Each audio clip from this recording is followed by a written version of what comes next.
자, 28차시 교과서 96에서 97쪽에 해당하네요. 이어서 보도록 하겠습니다. 지금 전자기장 단원 두 번째 대단원의 전기장에 대해서 하고 있고요. 자, 이번 시간에는 이제 저항의 연결과 전기 에너지에 대해서 할 텐데 이번 시간에는 이제 저항의 연결까지는 안 하고요. 그냥 저항에 대해서까지만 얘기를 할 거고요. 그다음에 이제 오음의 법칙에 들어가는 게 이제 전압이라는 개념이 있죠. 근데 이 전압이라는 개념이 여러분 좀 약간 모호하게 알고 있을 텐데 물리학 2에서는 좀 더 정확한 개념으로 정의까지 해서 설명을 합니다. 이 부분이 저는 고등학교 다닐 때 되게 어렵다라고 생각을 했어요. 이제 전압의 정의가요. 지금도 뭐 어렵긴 매한가지인 것 같고 어쨌든 이 부분은 설명을 시도해 보도록 하겠습니다. 우선 이제 전압과 전류에 대해서 이제 정의를 내리고 설명을 해 볼 건데요. 중력장과 전기장에서의 포텐셜 에너지를 좀 비교하면서 요 전위와 전위차에 대한 개념을 좀 설명해 볼까 합니다. 여러분 이제 미적분을 배운 상태죠, 드디어. 맞나? 공식적으로 배운 상태죠. 그래서 이제 이렇게 식을 쓸 수가 있는데요. 요게 이제 포텐셜 에너지의 정의라고 볼 수도 있겠고요. 보존력이라고 하는 힘의 정의라고 볼 수도 있는데, 이 보존력이라는 것이 여기 포텐셜 에너지가 정의되는 이런 힘이거든요. 좀 더 자세한 부분은 일반 물리학에서 아마 나중에 배우게 될 겁니다. 일단 그 보존력의 종류로는 여러분이 배우는 것 중에는 이제 중력하고요. 중력도 크게 보면 두 가지 버전으로 배우죠. 지표면 근처에서 중력, 그냥 mg, 높이하고 관계없이 일정한 그 중력도 배우고, 물리학 2에서는 이제 물리학 1에서도 마찬가지로 배우지만 이제 천체 사이의 중력, 거리의 제고에 반비례하는 이런 이제 중력도 배웁니다. 근데 둘 다 이제 보존력에 해당이 되고요. 그다음에 전기력, 탄성력 등이 보존력에 해당이 됩니다. 그래서 이제 그 보존력이 작용하는 공간에서 그 보존력과 반대 방향으로 똑같은 크기의 힘을 줘서 이렇게 당기면은 마치 활 시위를 당기듯이 에너지가 저장된다라고 했습니다. 그래서 지표면 근처에 놓여 있는 물체를 예를 들면 mg라는 중력이 작용하잖아요. 연직 아랫 방향으로. 근데 그거하고 반대 방향으로 윗방향으로 mg라는 힘을 줘서 잡아당기면 이제 에너지가 저장되죠. 그래서 그 상태에서 놓으면 그 저장된 에너지가 다시 운동 에너지로 바뀌게 됩니다. 그래서 약간 그런 개념입니다. 포텐셜 에너지는. 그래서 예를 들어서 좀 전에 예를 든 걸로 다시 한번 얘기를 해보면 여기에 작용하는 힘이 아래쪽으로 mg라는 중력이 작용하죠. 그럼 여기에 정확하게 반대 방향으로 똑같은 크기의 힘, 그러니까 마이너스 중력이 됩니다. 이 힘을 줘서 h만큼 들어 올렸을 때 요 마이너스 중력이 한 일이 바로 mg 곱하기 h가 됩니다. 위쪽으로 지금 변이가 h만큼 생겼죠. 이 힘도 위쪽 방향입니다. 그래서 힘과 변이의 곱을 그대로 곱하고 이제 단위는 부호는 플러스가 되죠. 요게 결국에 나중 포텐셜 에너지 빼기 처음 포텐셜 에너지로 정의된다라는 겁니다. 그래서 이때의 중력 포텐셜 에너지보다 이 위치에서의 중력 포텐셜 에너지가 mgh만큼 크다, 이렇게 얘기를 할 수가 있는 거죠. 이거하고 유사하게 전기력에 의한 포텐셜 에너지도 비슷하게 정의를 내릴 수가 있습니다. 나중에 여러분이 배우게 될 텐데 평행판 축전기 내부의 전기장은 균일하거든요. 그래서 요 플러스 쪽에서 마이너스 쪽으로 크기와 방향이 일정한 전기장이 있는 공간에 전하량이 플러스 Q인 이런 전하를 놓을 겁니다. 그럼 요 녀석은 요 전기장에 의해서 요 아랫 방향으로 QE라는 전기력을 받게 될 겁니다. 이 상황에서 정확하게 반대 방향으로 전기력을 작용을 해요. 크기는 똑같이 QE라는 힘으로 위쪽 방향으로 힘을 작용해서 D만큼 이렇게 이동을 시킨다라고 했을 때 요 마이너스 전기력이 한 일이 위쪽 방향으로 QE인데 위쪽 방향으로 D만큼 이동했으니까 이제 QED가 되겠고요. 이것은 포텐셜 에너지 변화량으로 정의 내릴 수가 있습니다. 그래서 여기서의 전기력에 의한 포텐셜 에너지는 여기서의 전기력에 의한 포텐셜 에너지보다 QED만큼 크다 이렇게 얘기할 수가 있는 거예요. 자, 그럼 이때 이 전위라는 게 무엇이냐? 이 전위는 삼국지에 나오죠. 미안합니다. 그 위나라의 장소 중에 전위라고 있는데.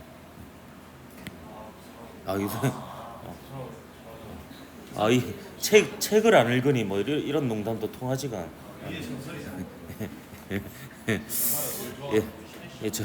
전위는 그 전기적 위치 에너지를 줄인 말인데 사실 앞에 하나가 더 붙습니다. 단위 양전하가 갖는 전기력에 의한 포텐셜 에너지다 이렇게 볼 수가 있습니다. 파란색으로 적을게요. 전기력에 의한 포텐셜 에너지다. 그러니까 전기력에 의한 위치 에너지를 줄였다라고 볼 수 있는데 그 앞에 단위 전하당, 그러니까 1쿨롱당이라는 말이 더 생략되어 있는 겁니다. 그래서 그걸 줄여서 전위라고 이렇게 얘기를 하는 거고요.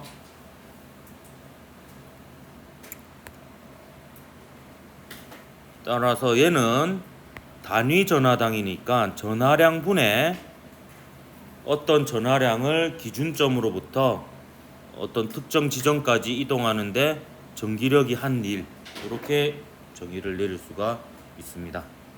요거는 이제 마이너스 전기력이 한 일이다 이렇게 보면 되겠습니다.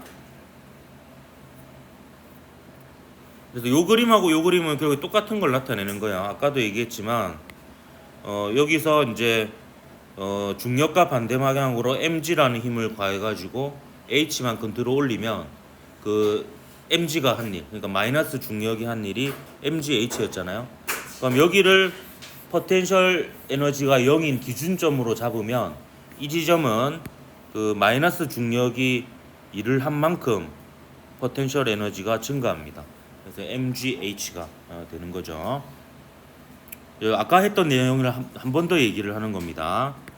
아까와 마찬가지로 역시 그 여기 전기장이 균일하게 있는 이 영역에서 얘가 이제 전하량이 Q인 녀석을 여기 요 위치에 놔두는데요. 요 위치의 포텐셜 에너지를 기준점을 0으로 잡습니다. 0으로 잡은 다음에 이쪽으로 QE라는 전기력이 작용하는데 그와 반대 방향으로 전기력과 똑같은 크기인 QE로 D만큼 들어올리면 여기에는 QED라는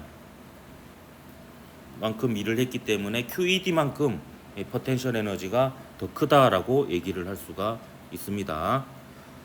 그러면 이 QED가 결국에 여기서부터 여기까지 가는 동안에 마이너스 전기력이 한 일이거든요. 그게 W입니다. 따라서 얘를 QED를 여기다 집어넣어 보면 요거 나누기 Q가 되니까 얘는 결국에 ED라는 값이 되게 됩니다. 어느 혼혈하고 왔어? 자, 깎아 받았네.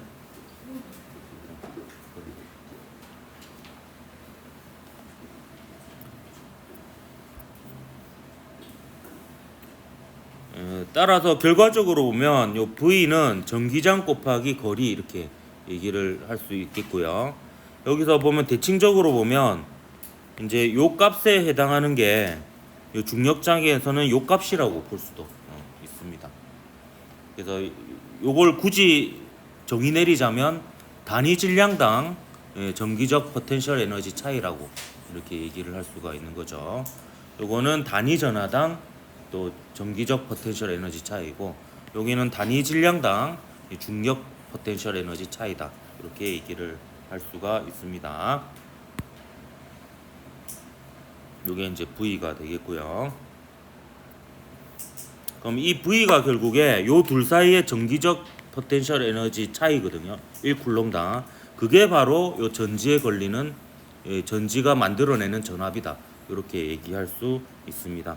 따라서 요 전지가 1.5V라는 건 뭐냐면 요 플러스 전극하고 마이너스 전극 사이의 전위 차이가 1.5V다라는 뜻이 되겠습니다. 근데 보통 우리가 델타를 생략하고 V라고 이렇게 쓰죠. 근데 사실 이 V 안에는 델타 V라는 의미가 들어 있습니다. 플러스 전극과 마이너스 전극 사이의 전위 차이가 1.5V다라는 겁니다. 1.5V짜리 전지는요. 요게 이제 ED 이렇게 표현을 할 수가 있겠습니다. 그래서 우리가 알고 있는 전압이라는 것은 결국에 요 전위의 차이다라는 거고요. 그래서 전위는 이게 보면요, 이게 플러스 전하고 가까울수록 전위가 높다라고 얘기를 할 수 있고요. 우리가 보면은 중력을 한번 생각해 봅시다. 중력을 생각해 보면 중력 포텐셜 에너지가 큰 쪽에서 중력 포텐셜 에너지가 작은 쪽으로 중력을 받죠. 모든 종류의 포텐셜 에너지가 마찬가지입니다. 포텐셜 에너지가 큰 쪽에서 포텐셜 에너지가 작은 쪽으로 전기력을 받아요. 그렇기 때문에 근데 양전하 기준입니다. 그렇기 때문에 전위는 플러스 전하하고 가까울수록, 자 보세요, 가까울수록 플러스 전하가 얘를 밀어낼 거 아니에요. 밀어내니까 이쪽 방향으로 힘을 받죠. 그러면 이게 이 방향 자체가 포텐셜 에너지가 큰 쪽에서 작은 쪽을 향하는 방향이거든요. 그래서 이렇게 따져가 보면 전위는 플러스 전하하고 가까운 쪽일수록 전위가 높다, 이렇게 얘기할 수 있고, 마이너스하고 전하하고 가까울수록은 전위가 낮다, 이렇게 얘기할 수가 있습니다. 다시 위에 있는 내용이 반복되는 겁니다. 전하 Q인 녀석을 A에서 B까지 이동하는 동안 얘는 이제 이동시키려면 그 전하에 전기력이 작용할 테니까 전기장과 반대 방향으로 힘을 줘서 이동을 시켜야 됩니다. 그러면 이제 합력이 0인 상태로 등속으로 이제 이동을 시킬 수가 있는 거죠. 그때 마이너스 전기력이 한 일이 W이면 이 전위 차이라는 것은 B점과 A 사이의 전위 차이인데, 그는 그 마이너스 전기력이 한 일을 이 전하량으로 나눈 것이다, 이렇게 볼 수 있고, 따라서 이 전위차 전압은 단위가 1 나누기 전하량이니까 줄 퍼 쿨롱이 되겠습니다. 요거를 이제 우리는 볼트라고 이렇게 일상생활에 쓰죠. 그래서 볼트라는 것은 기본 단위로 정의되는 기초적인 물리량의 단위로 표현하면 줄 나누기 쿨롱이다, 이렇게 얘기할 수가 있겠습니다. 근데 사실 이 페이지는요, 그냥 그 전압이라는 개념을 정확하게 설명하기 위해서 이렇게 쓴 내용인데요. 실제로 문제로는 뭐 이렇게 많이 출제를 하지는 않을 겁니다. 좀 어렵기도 하고, 딱히 이 기본적인 내용 가지고 안으로는 뭐 이렇게 출제할 만한 게 별로 없긴 하거든요. 그래서 실제 시험하고 관련된 내용은 이제 요 페이지라고 볼 수 있겠는데요.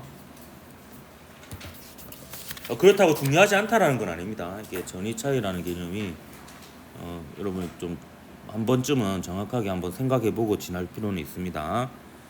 저희가 오메 법칙을 하기 전에 이제 VIR을 이제 하나씩 정의 내리고 있는 중입니다. 그럼 전류는 뭐 상대적으로 좀 정의가 그렇게 어렵진 않아요.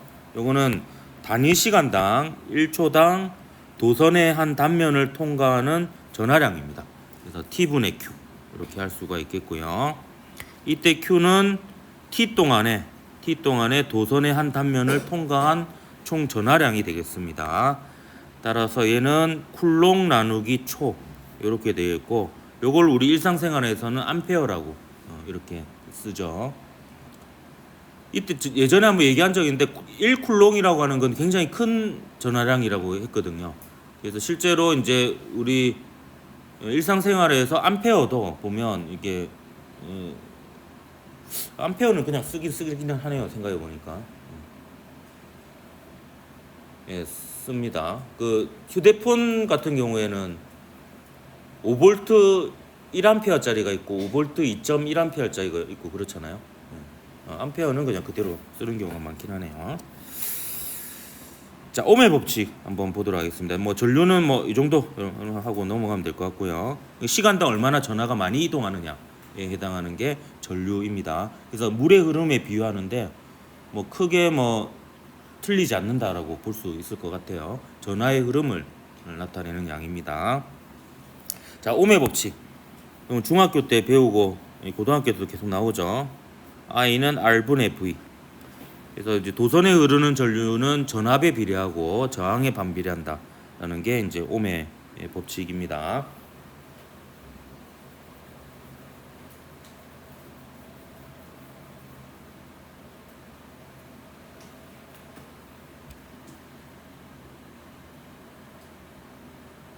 이거를 약간 이렇게 좀 해석을 할 수도 있어요. 뭐냐 하면 그 전류라는 게 결국에 뭐냐 하면 전하가 이동하는 거거든요.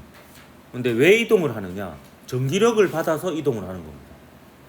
그러면 당연히 전기장이 세면 셀수록 전하가 잘 이동하니까 전류가 세겠죠. 그래서 이제 도선을 흐르는 전류는요, 전기장에 비례해요. 이거는 합리적이죠. 이 전기장이 셀수록 전기력을 더 세게 받으니까 잘 이동합니다. 그리고 도선의 단면적이 크면 클수록 얘가 잘 이동을 하겠죠. 도선의 단면적이 크면 클수록 잘 이동을 합니다. 근데 이때 우리가 배운 게 있죠. 요 V는 전기장 곱하기 길이였잖아요. 전기장 곱하기 길이. 그렇기 때문에 얘는 여기서부터 여기까지의 전압을 V라고 하고 여기서부터 여기까지의 거리를 L이라고 하고요. 그 다음에 요 공간에 만들어지는 전기장을 E라고 하면 요 V는 E 곱하기 L이라고 할 수가 있습니다. 그러면 요 전류는 그 E 대신에 L분의 V를 집어넣으면 L분의 A 곱하기 V 이렇게 얘기를 할 수가 있죠.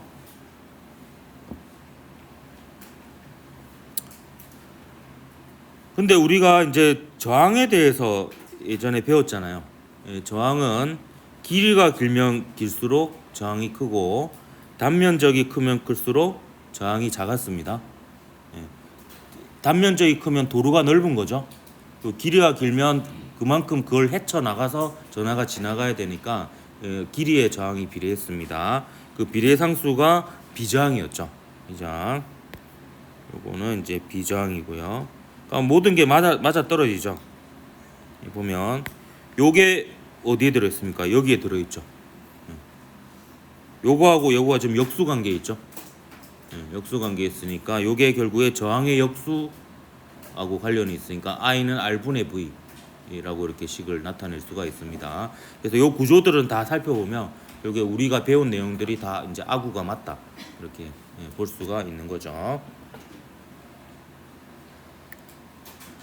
그 의외로 여러분이 모르는 학생들이 많은데 그 옴의 법칙 실험을 하면요. 이건 나중에 여러분이 실제로 그 NBL 전류 센서하고 전압 센서를 이용해서 실험을 할 겁니다.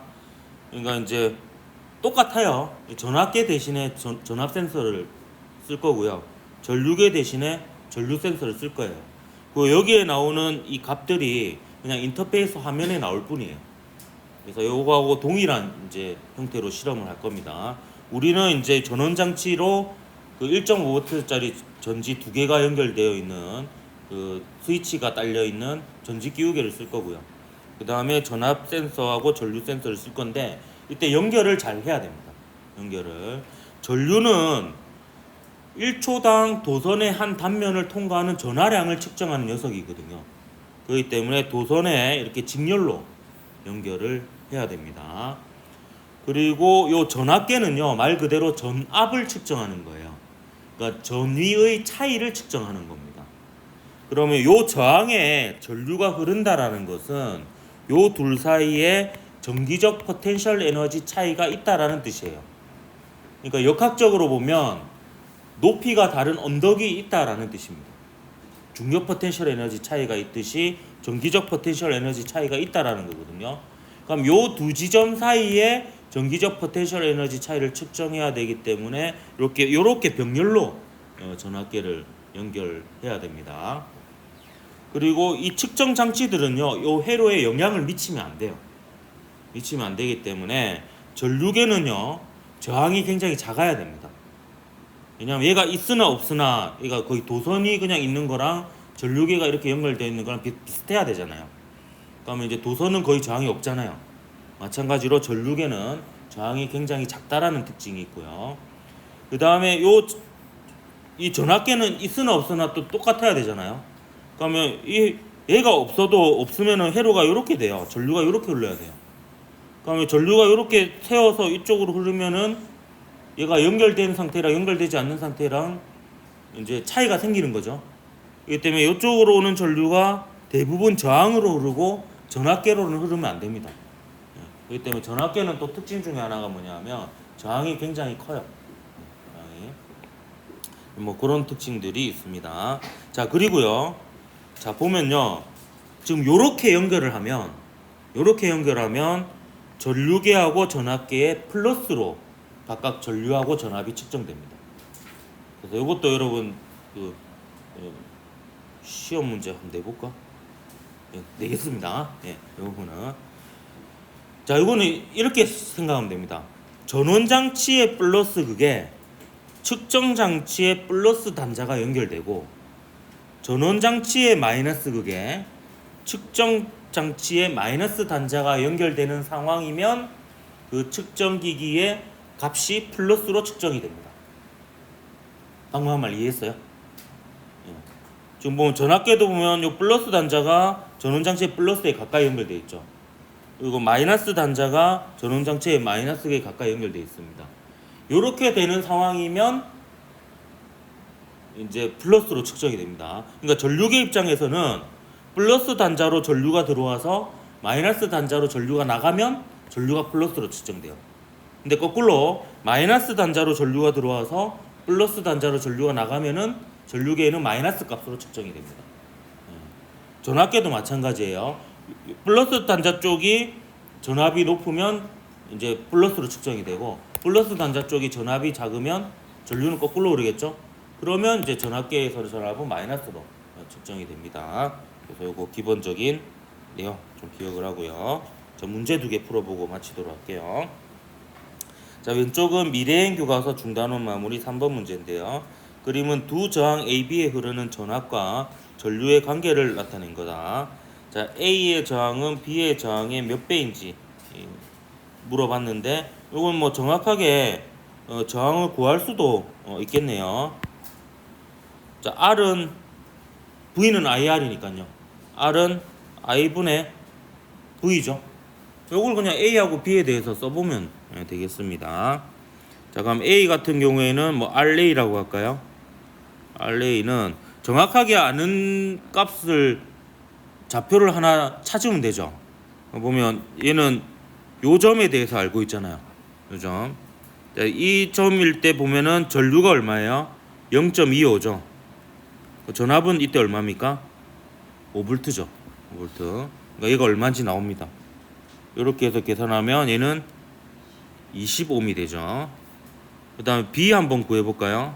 B의 저항을 RB라고 합시다. 얘도 보면 정확하게 알고 있는 좌표가 요 좌표를 알고 있죠. 요 좌표로 I분의 V 하면 I가 0.5A고요. V가 5V입니다. 그럼 얘는 몇 ohm이에요? 10ohm이죠. 10ohm. 그럼 A가 20ohm이고 B가 10ohm이니까 A의 저항은 B의 저항의 몇 배입니까? 2배죠. 2배. 그래서 답은 2가 되겠습니다. 2배. 넘어가겠습니다. 자, 미래행 교과서 중단원 마보니 4번 문제입니다. 그림 가나 다와 같이 같은 물질. 자, 같은 물질이면 비저항이 전부 다 같겠죠? 예, 비저항이 전부 다 같습니다. 이걸 이용해서 단면적이 다른 도체를 만들었다. 이 도체들의 길이는 모두 20cm로 똑같아요. 또 길이는 모두 같아요. 예, L은 같습니다. 그럼 저항값을 비교하라고 되어 있습니다. 그럼 저항은 공식에 따라서 비저항 곱하기 단면적 분의 길이죠. 근데 여기서 같은 물질이고요, 전부 다. 그리고 길이도 전부 다 같다라고 했습니다. 그러니까 면적이 클수록 저항이 작겠죠. 예. 그러니까 면적을 구해보면 단위는 뭐 똑같이 맞춰주면 되죠. 제곱밀리미터로 다 똑같이 통일하면 얘는 면적이 얼마입니까? 16이죠. 16제곱밀리미터고 얘는 10이고 얘는 18입니다. 18. 그럼 제일 큰 게 뭐예요? 저항이 제일 큰 게, 단면적이 제일 작은 게 저항이 제일 크죠. 그래서 나가 제일 크고 그 다음에 가, 그 다음에 다 해서 나가다.